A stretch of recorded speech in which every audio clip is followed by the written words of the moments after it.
ലോകം കണ്ട ഏറ്റവും വലിയ ചരിത്ര സംഭവമായ ദൈവപുത്രൻ്റെ മനുഷ്യാവതാരത്തിൻ്റെ ഓർമ്മ ക്രൈസ്തവ ലോകം മുഴുവൻ അത്യധികമായ സന്തോഷത്തോടും ആഹ്ലാദത്തോടും കൂടി പുതുക്കുന്ന അവസരമാണ് ക്രിസ്മസ്. സമാഗതമാകുന്ന ക്രിസ്മസിൻ്റെ സന്തോഷവും സമാധാനവും നിങ്ങൾക്ക് ഏവർക്കും ആദ്യം തന്നെ ഞാൻ സ്നേഹപൂർവ്വം ആശംസിക്കുകയാണ്. ഹെറോദേസ് രാജാവിൻ്റെ കാലത്ത് യൂദയായിലെ ബേത്ലഹേമിലാണ് യേശു ജനിച്ചത്. യേശുവിൻ്റെ ജനനത്തിന് ശേഷം ഏതാനും ദിവസം കഴിഞ്ഞപ്പോൾ പൗരസ്ത്യ ദേശത്ത് നിന്ന് ജ്ഞാനികൾ ജെറൂസലമിലെത്തി. എവിടെയാണ് യഹൂദന്മാരുടെ രാജാവായി ജനിച്ചവൻ? ഞങ്ങൾ അവൻ്റെ നക്ഷത്രം കണ്ടു, അവനെ ആരാധിക്കുവാൻ വന്നിരിക്കുകയാണ്. അവർ ഇത് പറഞ്ഞപ്പോൾ ഹെറോദേസും ജെറൂസലം മുഴുവൻ അദ്ദേഹത്തോടുകൂടി അസ്വസ്ഥമായി. ഹെറോദേസ് രാജാവ് ഉടനെ പ്രധാന പുരോഹിതരെയും നിയമജ്ഞരെയും വിളിച്ചുകൂട്ടി അന്വേഷിച്ചു എവിടെയാണ് ക്രിസ്തു ജനിക്കുന്നത് എന്ന്. അവർ പറഞ്ഞു, യൂദയായിലെ ബേത്ലഹേമിലെ. പ്രവാചകൻ അപ്രകാരമാണ് പ്രവചിച്ചിരിക്കുന്നത്. ഹെറോദേസ് ഈ വിവരം ആ ജ്ഞാനികൾക്ക് കൈമാറിക്കൊണ്ട് അവരോട് പറഞ്ഞു, നിങ്ങൾ പോയി സൂക്ഷ്മമായിട്ട് അന്വേഷിക്കുക. ശിശുവിനെ കണ്ടെത്തിയതിന് ശേഷം തിരികെ വന്ന് എന്നെയും വിവരം അറിയിക്കുക. എനിക്കും പോയി അദ്ദേഹത്തെ ആരാധിക്കണം. അവർ ബേത്ലഹേമിനെ ലക്ഷ്യമാക്കി യാത്ര തുടർന്നു. നക്ഷത്രം അവരെ വഴി നടത്തി. യേശു ജനിച്ച വീടിൻ്റെ മുകളിൽ നക്ഷത്രം എത്തിയപ്പോൾ നക്ഷത്രം നിന്നു. അവർ ആ ഭവനത്തിൽ പ്രവേശിച്ചു. ശിശുവിനെ അമ്മയായ മറിയത്തോടുകൂടെ കണ്ടു. അവർ ആ ശിശുവിനെ കുമ്പിട്ട് ആരാധിച്ചു.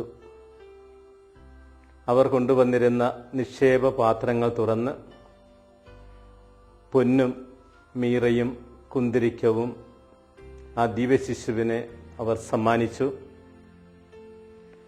അവർക്കൊരു സ്വപ്നത്തിൽ ലഭിച്ച നിർദ്ദേശപ്രകാരം ഹെറോദസിന്റെ പക്കലേക്ക് തിരികെ പോകാതെ വേറൊരു വഴിയിലൂടെ അവർ സ്വദേശത്തേക്ക് യാത്ര തിരിച്ചു. ഞങ്ങൾ അവനെ ആരാധിക്കുവാൻ വന്നിരിക്കുകയാണ്. ഈ തിരുവചനത്തിന്റെ ചൈതന്യം ഉൾക്കൊണ്ടുകൊണ്ട് ക്രിസ്മസ് കാലത്ത് ആലപിക്കപ്പെടുന്ന പ്രസിദ്ധമായ ഒരു ഗാനമാണ് വരുവിൻ നമുക്കവനെ ആരാധിക്കാം. O come let us adore him. ഈ ക്രിസ്മസ് കാലത്ത് ആരാധനയുടെയും സ്തുതിയുടെയും വളരെയേറെ ഗാനങ്ങൾ ആലപിക്കപ്പെടാറുണ്ട്. ക്രിസ്മസ് കരോൾ നടത്തുന്ന അവസരത്തിലും ഇതുപോലുള്ള പല ഗാനങ്ങളും ആലപിച്ച് നമ്മൾ കേൾക്കാറുണ്ട്. ആരാധന ദൈവത്തിന് മാത്രം അവകാശപ്പെട്ടതാണ്. ദൈവത്തെ മാത്രമേ നമ്മൾ ആരാധിക്കാവൂ. ദൈവത്തെ മാത്രമേ നമുക്ക് പൂജിക്കാവൂ. യേശു ദൈവമാണ്. അനാദ്യം മുതൽ പിതാവിനോടുകൂടെ ഉണ്ടായിരുന്ന വചനം. ആ വചനമാണ് കാലത്തിൻ്റെ പൂർണ്ണതയിൽ മാംസം ധരിച്ച് നമ്മുടെ ഇടയിൽ നമ്മെപ്പോലെ ഒരുവനായി വസിച്ചത്. അവിടത്തെ നമ്മൾ ആരാധിക്കണം. ഈ ക്രിസ്മസ് കാലത്ത് അവിടത്തെ നമ്മൾ പ്രത്യേക വിധത്തിൽ ആരാധിക്കണം. ആരാധിക്കുക എന്ന് വെച്ചാൽ അവിടത്തെ സ്തുതിക്കുകയും അവിടത്തെ പുകഴ്ത്തുകയും അവിടത്തേക്ക് സ്തോത്രം അർപ്പിക്കുകയും എല്ലാം ചെയ്യുക. ഇതെല്ലാം ആരാധനയുടെ ഭാഗമാണ്. ദൈവപുത്രനായ മിശിഹായെ മാത്രമല്ല, തൻ്റെ ഏകജാതനെ നമുക്ക് നൽകുവാൻ തിരുമനസ്സായ അത്രമാത്രം ഈ ലോകത്തെ സ്നേഹിച്ച പിതാവായ ദൈവത്തെയും നമ്മൾ ഈ അവസരത്തിൽ പ്രത്യേക വിധത്തിൽ ആരാധിക്കണം. എന്നാൽ നമ്മുടെ ഈ ആരാധന ഗാനങ്ങളെല്ലാം ആരാധനയുടെ ചൈതന്യത്തിൽ നമ്മൾ ആലപിക്കാറുണ്ടോ എന്ന് ചിന്തിക്കുന്നത് നല്ലതായിരിക്കും. പലപ്പോഴും ഇതെല്ലാം ഒരു അധര ശുശ്രൂഷ മാത്രമായിട്ട് മാറുകയാണ്. നമ്മുടെ ഭക്ത അഭ്യാസങ്ങളായിട്ട്, പ്രകടനങ്ങളായിട്ട് മാത്രം മാറുകയാണ്. ആരാധനയുടെ ചൈതന്യം അല്പം പോലും ഇല്ലാത്ത ആചാര അനുഷ്ഠാനങ്ങളായിട്ട് ഇവയെല്ലാം മാറുകയാണ്. അതുകൊണ്ടാണ് ഐസയ്യാസ് പ്രവാചകൻ പറഞ്ഞത്, ഈ ജനം അധരം കൊണ്ട് മാത്രം എന്നെ ആരാധിക്കുന്നു, എന്നാൽ അവരുടെ ഹൃദയം എന്നിൽ നിന്ന് വളരെയേറെ അകന്നിരിക്കുന്നുവെന്ന്. നമുക്ക് ഹൃദയപൂർവ്വം ദിവ്യശിശുവിനെ ആരാധിക്കുവാൻ സാധിക്കണം. അവിടത്തെ നമ്മൾ ആരാധിക്കണമെങ്കിൽ പൗരസ്ത്യരായ ആ ജ്ഞാനികൾ ചെയ്തതുപോലെ നമ്മൾ അവിടത്തെ കണ്ടുമുട്ടണം. കണ്ടുമുട്ടാതെ അവിടുത്തെ ആരാധിക്കാൻ നമുക്ക് സാധിക്കുകയില്ല. യേശുവിനെ കണ്ടെത്തുക ബുദ്ധിമുട്ടുള്ള കാര്യമല്ല. കാരണം അവിടുന്ന് എല്ലായ്പ്പോഴും നമ്മോടുകൂടെയുണ്ട്. നാം എവിടെയായിരുന്നാലും അവിടെയെല്ലാം കർത്താവ് നമ്മോടുകൂടെയുണ്ട്. നമ്മുടെ ഭവനത്തിൽ കർത്താവുണ്ട്. നമ്മുടെ പ്രാർത്ഥനാ മുറിയിൽ കർത്താവിന്റെ സാന്നിധ്യമുണ്ട്. നമ്മൾ പ്രാർത്ഥിക്കുന്നതിന് വേണ്ടി ഒരുമിച്ച് കൂടുന്ന അവസരത്തിൽ നമ്മോടുകൂടെ കർത്താവുണ്ട്. ദേവാലയത്തിൽ കർത്താവിന്റെ സാന്നിധ്യമുണ്ട്. എല്ലായിടത്തും കർത്താവിന്റെ സാന്നിധ്യമുണ്ട്. ഈ ദൈവസാന്നിധ്യ സ്മരണയോടുകൂടി ദൈവത്തിന്റെ അടുത്തായിരുന്നു കൊണ്ട് അവിടത്തെ ആരാധിക്കുവാൻ നമുക്ക് സാധിക്കണം. അവിടത്തെ സ്തുതിക്കുക, അവിടത്തേക്ക് നന്ദി പ്രകാശിപ്പിക്കുക, അവിടത്തെ വാഴ്ത്തുക. അങ്ങനെയാണ് നമ്മൾ അവിടത്തെ ആരാധിക്കേണ്ടത്. ഈ ആരാധന അധര ശുശ്രൂഷ മാത്രമാകാതെ ഹൃദയപൂർവ്വം അവിടത്തെ ആരാധിക്കാൻ നമുക്ക് സാധിക്കണമെങ്കിൽ നമ്മെ തന്നെ അവിടത്തേക്ക് നമ്മൾ സമർപ്പിക്കണം. സമർപ്പണം ആരാധനയുടെ ഭാഗമാണ്. യഥാർത്ഥത്തിലുള്ള ആരാധന അതാണ്. അതുകൊണ്ടാണ് വിശുദ്ധ പൗലോസ്ലീഹ റോമാക്കാർക്കുള്ള ലേഖനം 12-ാം അധ്യായം 1-ാമത്തെ തിരുവചനത്തിലൂടെ ഇപ്രകാരം നമ്മെ പഠിപ്പിക്കുന്നത്, ദൈവത്തിന്റെ കാരുണ്യം അനുസ്മരിച്ചുകൊണ്ട് ഞാൻ നിങ്ങളോട് അപേക്ഷിക്കുകയാണ്, നിങ്ങളുടെ ശരീരത്തെ പരിശുദ്ധവും ദൈവത്തിന് പ്രീതികരവുമായ ഒരു സജീവ ബലിയായിട്ട് നിങ്ങൾ സമർപ്പിക്കുവിൻ. ഇതായിരിക്കട്ടെ നിങ്ങളുടെ യഥാർത്ഥമായ ആരാധനയെന്ന്. ശരീരത്തെ എന്ന് വെച്ചാൽ നമ്മുടെ ജീവിതത്തെയാണ്. ജീവിതത്തെ പൂർണ്ണമായിട്ടും ദൈവത്തിന്റെ തൃക്കരങ്ങളിലേക്ക് സമർപ്പിക്കുവാൻ നമുക്ക് സാധിക്കണം. ആ സമർപ്പണം നമ്മൾ ജീവിക്കേണ്ടത് ദൈവത്തിന്റെ തിരുഹിതം അനുസരിച്ചുള്ള ഒരു ജീവിതം നയിച്ചുകൊണ്ടാണ്. നമ്മെ തന്നെ ദൈവത്തിന് സമർപ്പിച്ചുകൊണ്ട് ആ സമർപ്പണം ദൈവം നമുക്ക് നൽകുന്ന നിർദ്ദേശങ്ങൾ പാലിച്ചുകൊണ്ടുള്ള ഒരു ജീവിതത്തിലൂടെ നമ്മൾ നയിക്കണം. ആ 3 ജ്ഞാനികളും തങ്ങളെ തന്നെ ദൈവത്തിന് സമർപ്പിച്ചതിന്റെ പ്രതീകമായിട്ട് അവർ കൊണ്ടുവന്നിരുന്ന ആ നിക്ഷേപ പാത്രങ്ങൾ തുറന്ന് പൊന്നും മീറയും കുന്തിരിക്കവുമെല്ലാം അവർ ദൈവത്തിന് ദിവ്യശിശുവിനെ സമർപ്പിക്കുകയുണ്ടായി. ഇതുപോലെ നമ്മളും ദിവ്യശിശുവിന്റെ മുൻപിലിരുന്നു കൊണ്ട് അവിടത്തെ ആരാധിക്കുമ്പോൾ നമ്മളും ചെയ്യേണ്ടത് ഇതുതന്നെയാണ്. നമ്മെ തന്നെ അവിടത്തേക്ക് സമർപ്പിക്കുക.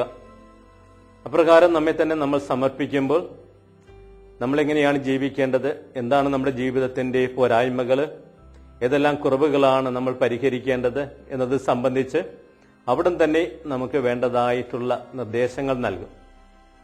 ആ 3 ജ്ഞാനികൾക്കും നിർദ്ദേശങ്ങൾ ലഭിച്ചു. ഹെറോദസിന്റെ പക്കലേക്ക് തിരികെ പോകരുത്, വേറൊരു വഴിയെ നിങ്ങൾ പോകണമെന്ന്. ആ നിർദ്ദേശങ്ങൾ പാലിച്ചുകൊണ്ട് പ്രവർത്തിക്കുവാൻ അവർ തയ്യാറായി. അതുകൊണ്ട് അവർക്ക് അപകടം സംഭവിച്ചില്ല. ദിവ്യശിശുവിനും അപകടം സംഭവിച്ചില്ല. ഇതുതന്നെയാണ് നമ്മുടെയും ജീവിതത്തിൽ സംഭവിക്കേണ്ടത്.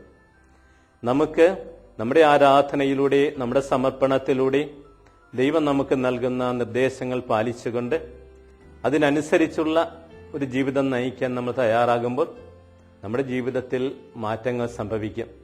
നേരായ മാർഗത്തിലൂടെ ചരിക്കുവാൻ നമുക്ക് സാധിക്കും. കർത്താവിന്റെ വഴിയിലൂടെയുള്ള ഒരു ജീവിതം നമുക്ക് ഓരോരുത്തർക്കും നയിക്കുവാൻ സാധിക്കും. നമ്മുടെ ജീവിതം തന്നെ ഒരു ആരാധനയായിട്ട് മാറും. യഥാർത്ഥത്തിലുള്ള ആരാധന അതാണ്. ആരാധനയിൽ നിന്ന് ശക്തിയും ചൈതന്യവും ഉൾക്കൊണ്ടുകൊണ്ട് ആരാധനയിലൂടെ ദൈവം നമുക്ക് നൽകുന്ന നിർദ്ദേശങ്ങൾ അനുസരിച്ചുകൊണ്ട് നമ്മുടെ ജീവിതത്തെ ക്രമപ്പെടുത്തുവാൻ നമ്മൾ ഓരോരുത്തരും തയ്യാറാകുമ്പോൾ നമ്മുടെ ജീവിതം യഥാർത്ഥത്തിലുള്ള ആരാധനയായിട്ട് മാറുകയാണ്. അതാണ് സത്യത്തിലും അരൂപിയിലുമുള്ള ആരാധന എന്ന് വെച്ചാൽ ദൈവഹിതം നിറവേറ്റിക്കൊണ്ടുള്ള ഒരു ജീവിതം, നീതിപൂർവകമായിട്ടുള്ള ഒരു ജീവിതം ഒരു ദൈവാരാധനയാണ്. ദൈവാരാധനയുടെ ആത്യന്തികമായ ലക്ഷ്യം അതാണ്. നല്ലൊരു ജീവിതം, ദൈവത്തിന് പ്രീതികരമായൊരു ജീവിതം, ദൈവഹിതം നിറവേറ്റിക്കൊണ്ടുള്ള ഒരു ജീവിതം. അപ്രകാരം ജീവിക്കുന്ന മനുഷ്യൻ തന്റെ ജീവിതത്തിലൂടെ ദൈവത്തെ ആരാധിക്കുകയാണ്. ആ മനുഷ്യൻ തന്നെ ഒരു ആരാധനയായിട്ട് മാറുകയാണ്. അതുകൊണ്ടാണ് സഭാപിതാവായ ഇരണേയസ് ഇപ്രകാരം പറഞ്ഞത്, ജീവിക്കുന്ന മനുഷ്യനാണ് ദൈവത്തിന്റെ മഹത്വമെന്ന്. ജീവിക്കുന്ന മനുഷ്യനാണ് ദൈവത്തിന്റെ മഹത്വം. എല്ലാവരും ജീവിക്കുന്നില്ലേ എന്ന് ചോദിച്ചേക്കാം. അതല്ല വിശുദ്ധനായ ഇരണേയൂസ് അർത്ഥമാക്കിയത്. ജീവിക്കേണ്ട വിധത്തിൽ ജീവിക്കുന്ന മനുഷ്യനാണ് ദൈവത്തിന്റെ മഹത്വം എന്ന് വെച്ചാൽ നീതിപൂർവ്വം ജീവിക്കുന്ന മനുഷ്യൻ, ദൈവത്തിന് പ്രീതികരമായ വിധത്തിൽ ജീവിക്കുന്ന മനുഷ്യൻ, ദൈവത്തിന്റെ നിർദ്ദേശങ്ങൾ പാലിച്ചുകൊണ്ട് ജീവിക്കുന്ന മനുഷ്യൻ, ദൈവത്തെ പ്രസാദിപ്പിക്കുന്ന മനുഷ്യൻ, ആ മനുഷ്യനാണ് ദൈവത്തിന്റെ മഹത്വം. അവന്റെ ജീവിതമാണ് ദൈവത്തിന്റെ മഹത്വം. അതാണ് യഥാർത്ഥത്തിലുള്ള ആരാധന. ഇപ്രകാരമുള്ള ആരാധകരെയാണ് ദൈവം അന്വേഷിക്കുന്നത്. കർത്താവ് തന്നെ സമറിയക്കാരി സ്ത്രീയുമായിട്ടുള്ള സംഭാഷണ മധ്യേ അക്കാര്യം വ്യക്തമാക്കുകയുണ്ടായി. സത്യത്തിലും അരൂപിയിലുമാണ് ദൈവത്തെ ആരാധിക്കേണ്ടത്. അപ്രകാരം ആരാധിക്കേണ്ട സമയം വരുന്നു, അല്ല സമയം വന്നു കഴിഞ്ഞു. അപ്രകാരം ആരാധിക്കുന്ന യഥാർത്ഥ ആരാധകരെയാണ് ദൈവം അന്വേഷിക്കുന്നത് എന്ന് ഈശോ തന്നെ നമുക്ക് വ്യക്തമാക്കി തരികയുണ്ടായി. നമ്മുടെ ജീവിതം വഴി ദൈവത്തെ ആരാധിക്കുവാൻ നമുക്ക് ഓരോരുത്തർക്കും സാധിക്കണം. പത്രോസ്ലീഹ തന്റെ 1-ാമത്തെ ലേഖനം 3-ാം അധ്യായം 15-ാമത്തെ തിരുവചനത്തിലൂടെ ഇപ്രകാരം പറയുന്നുണ്ട്, നിങ്ങൾ യേശുവിനെ കർത്താവായി നിങ്ങളുടെ ഹൃദയത്തിൽ ആരാധിക്കുവിനെന്ന്. യേശുവിനെ കർത്താവായി നിങ്ങളുടെ ഹൃദയത്തിൽ നിങ്ങൾ ആരാധിക്കുവിനെന്ന്. ഹൃദയത്തിൽ ആരാധിക്കുക എന്ന് വെച്ചാൽ യേശുവിനെ നിങ്ങളുടെ ജീവിതം വഴി കർത്താവാണെന്ന് നിങ്ങൾ വ്യക്തമാക്കി കൊടുക്കുക. വ്യക്തമാക്കുന്ന വിധത്തിൽ നിങ്ങൾ ജീവിക്കുക. നിങ്ങളുടെ ജീവിതത്തിന്റെ നാഥൻ കർത്താവ് യേശുവായിരിക്കട്ടെ. യേശുവിന്റെ തിരുവിഷ്ടമനുസരിച്ചുള്ള ജീവിതം നയിക്കുമ്പോൾ നിങ്ങൾ യേശുവിനെ ഹൃദയത്തിൽ കർത്താവായിട്ട് ആരാധിക്കുകയാണ്. അപ്രകാരം ആരാധിക്കുന്ന വ്യക്തികളായിട്ട് മാറുവാൻ നമുക്ക് സാധിക്കണം. ഈ ക്രിസ്മസ് കാലത്ത് നമുക്ക് അവിടുത്തെ ആരാധിക്കാം. ദിവ്യശിശുവിനെ നമുക്ക് ആരാധിക്കാം. ആരാധന നമ്മുടെ ജീവിതത്തിൽ പരിവർത്തനം വരുത്തട്ടെ. നമ്മൾ ആരെയാണോ ആരാധിക്കുന്നത്, ആർക്കാണോ നമ്മൾ നമ്മെ തന്നെ സമർപ്പിക്കുന്നത്, ആ ദിവ്യശിശുവിന്റെ ചൈതന്യം ഉൾക്കൊണ്ടുകൊണ്ടുള്ള ജീവിതം നയിക്കുവാൻ നമുക്ക് ഓരോരുത്തർക്കും സാധിക്കട്ടെ. അപ്പോൾ നമ്മുടെ ഓരോരുത്തരുടെയും ജീവിതം ഒരു ആരാധനയായിട്ട് മാറും, യഥാർത്ഥത്തിലുള്ള ആരാധന. അപ്രകാരം ആരാധനയുടെ ജീവിതം നയിക്കുവാൻ, ജീവിതത്തെ ആരാധനയാക്കി മാറ്റുവാൻ ഈ ക്രിസ്മസ് കാലത്തെ എല്ലാ ചടങ്ങുകളും, എല്ലാ പ്രാർത്ഥനാ പരിപാടികളും, എല്ലാ ആരാധനാ ഗീതങ്ങളും, പരിശുദ്ധ കുർബാനയും എല്ലാ തിരുക്കർമ്മങ്ങളും നമ്മെ എല്ലാവരെയും സഹായിക്കട്ടെ എന്നാണ്. അതിനുള്ള പ്രചോദനം അതിലൂടെ നമുക്ക് ഓരോരുത്തർക്കും ലഭിക്കട്ടെ എന്നാണ് ഈ അവസരത്തിൽ ഞാൻ ആത്മാർത്ഥമായിട്ട് ആശംസിക്കുകയും പ്രാർത്ഥിക്കുകയും ചെയ്യുന്നത്. നിങ്ങൾക്കെല്ലാവർക്കും ഒരിക്കൽ കൂടി സമാഗതമാകുന്ന ക്രിസ്മസിന്റെ സന്തോഷവും സമാധാനവും ഞാൻ സ്നേഹപൂർവ്വം നേരുന്നു.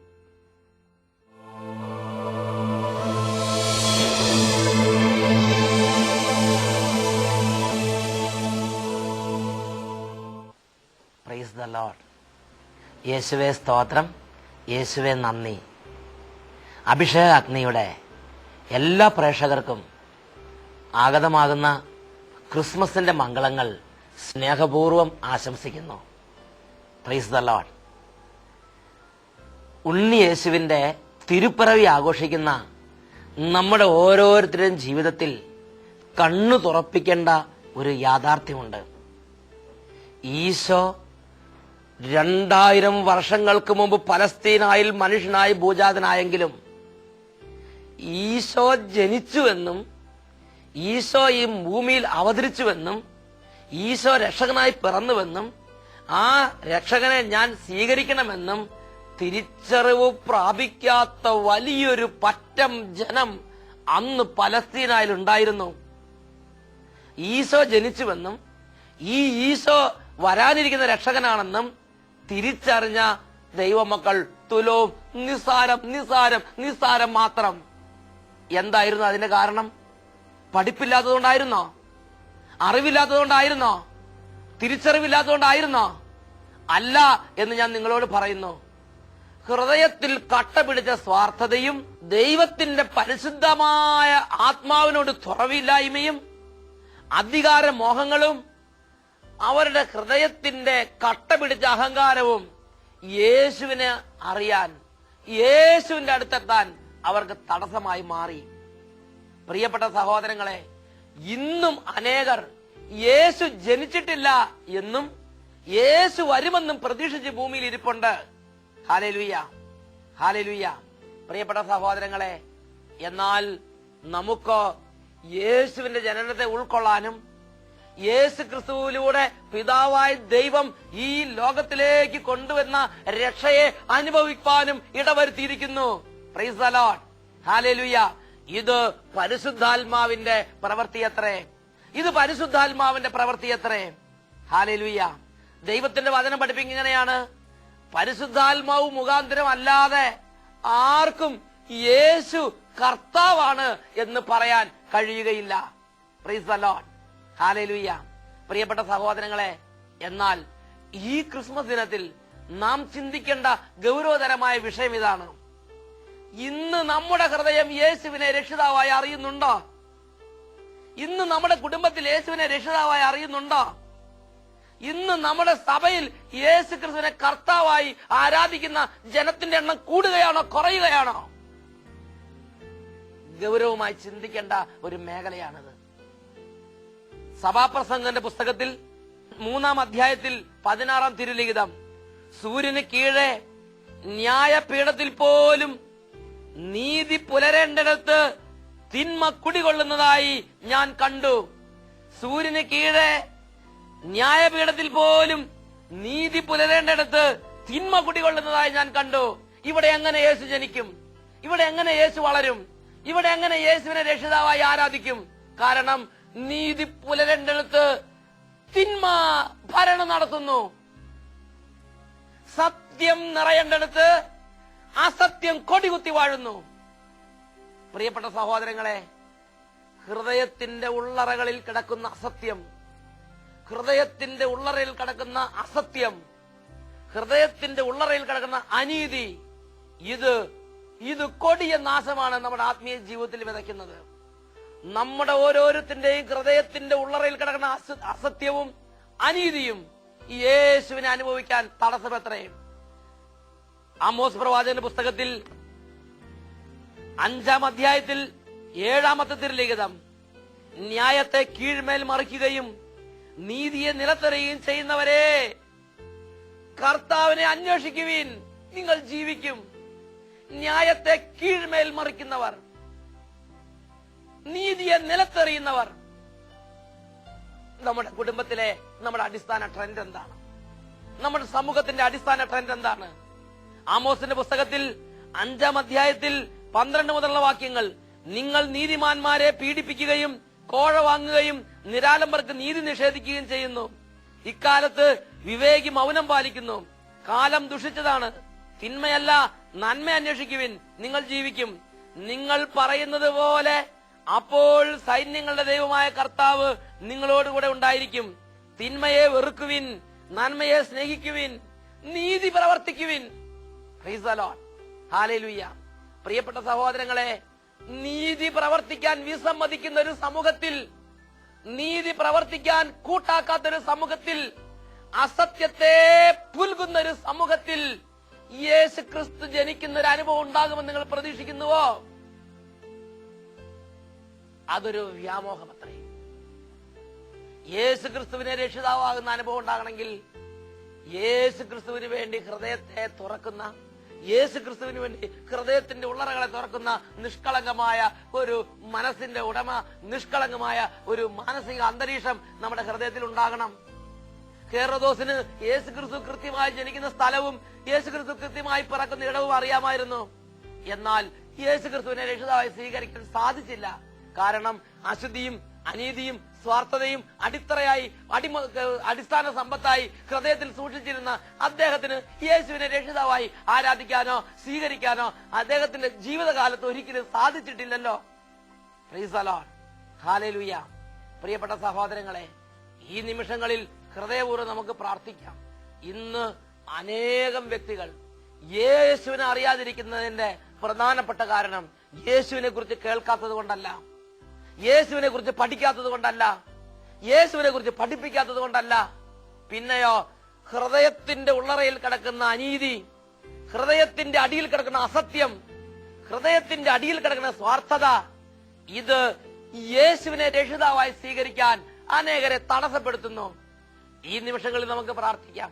കർത്താവേ, ഹൃദയത്തിന്റെ അടിത്തട്ടിൽ കിടക്കുന്ന അശുദ്ധിയെയും അനീതിയെയും അസത്യത്തെയും സ്വാർത്ഥതയെയും തിരിച്ചറിഞ്ഞ് ഞങ്ങളുടെ ജീവിതത്തിൽ നിന്ന് അതിനെല്ലാം ഉപേക്ഷിച്ച് യേശുവിനെ സ്വീകരിക്കാൻ വേണ്ടി ഞങ്ങളുടെ ഹൃദയങ്ങളെ ഒരുക്കാൻ ഞങ്ങളെ സഹായിക്കണമേ കർത്താവേ. പരിശുദ്ധ മാതാവ് ദൈവവചനത്തെ സ്വീകരിച്ചതുപോലെ, ആദിമസഭ യേശുവിനെ സ്വീകരിച്ചതുപോലെ, ആയിരങ്ങൾ, പതിനായിരങ്ങൾ, ലക്ഷങ്ങൾ, കോടികൾ ഇന്ന് യേശുവിനെ സ്വീകരിക്കുന്നത് പോലെ എനിക്കും എന്റെ ഹൃദയത്തിൽ യേശുവിനെ രക്ഷിതാവും കർത്താവുമായി സ്വീകരിക്കാൻ ദൈവമേ, എന്റെ ഹൃദയത്തിന്റെ ഉള്ളിൽ കിടക്കുന്ന അടിസ്ഥാന തിന്മകളെ, അസത്യത്തെയും അനീതിയെയും സ്വാർത്ഥതയെയും അനിഷ്ടത്തെയും അവിടുന്ന് കഴുകണമേ, വിശുദ്ധീകരിക്കണമേ. ഒരു നിമിഷം നമുക്ക് സ്തുതിക്കാം. Hallelujah, hallelujah, hallelujah, hallelujah. യേശുവേ ആരാധന, യേശുവേ ആരാധന, യേശുവേ സ്തോത്രം, യേശുവേ നന്ദി, യേശുവേ സ്തോത്രം, യേശുവേ നന്ദി. ഹല്ലേലൂയ. Price the Lord. ഒരിക്കൽ കൂടെ യേശുക്രിസ്തുവിന്റെ തിരുപ്പിറവിയുടെ മംഗളങ്ങൾ ഏവർക്കും സ്നേഹപൂർവ്വം ആശംസിക്കുന്നു. Price the Lord.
പുൽക്കൂട്ടിൽ പിറന്ന ദിവ്യകാരുനാഥനായ ഈശോ ഈ നിമിഷം ദിവ്യകാരുണ്യ രൂപനായതാ നമ്മുടെ മുമ്പിൽ. ഇതാ ഈശോ, ഇതാ നാം കാത്തിരുന്ന ദൈവം. നൂറ്റാണ്ടുകൾ വലിയ പ്രതീക്ഷയോടെ ജനം കാത്തിരുന്ന ദൈവം, രക്ഷയുടെ ദൈവം ഇന്നിതാ നമ്മുടെ കൺമുമ്പിൽ നമുക്ക് ദൃഷ്ടിഗോചരമായ വിധത്തിൽ ഇതാ അവിടുന്ന് നമ്മുടെ മധ്യത്തിലേക്ക് കടന്നു വന്നിരിക്കുന്നു. കരങ്ങൾ രണ്ടും കർത്താവിലേക്ക് ഉയർത്തി, ഈശോയെ, അങ്ങയുടെ തിരുജനനത്തിന്റെ സന്തോഷം പങ്കിടുന്ന ഞങ്ങളുടെ ഹൃദയങ്ങളിലേക്ക് ഉന്നതാഭിഷേകം നൽകി ഹൃദയവിശുദ്ധിയും നിഷ്കളങ്കതയും എളിമയും സ്നേഹവും നൽകണമേ. ഈ വർഷത്തെ ക്രിസ്മസ് ഞങ്ങൾക്ക് സ്വർഗീയ അഭിഷേകത്തിന്റെ, സ്വർഗീയ കൃപയുടെ, സ്വർഗീയ ആനന്ദത്തിന്റെ, സ്വർഗീയ സന്തോഷത്തിന്റെ, സ്വർഗീയ സ്നേഹത്തിന്റെ അഭിഷേകമാക്കി തീർക്കണമേ. എല്ലാവരും പ്രാർത്ഥിക്കുന്നു. ദുഃഖത്തിലേക്ക് സന്തോഷം വ്യാപരിക്കട്ടെ, സങ്കടങ്ങളിലേക്ക് ആനന്ദം നിറയട്ടെ.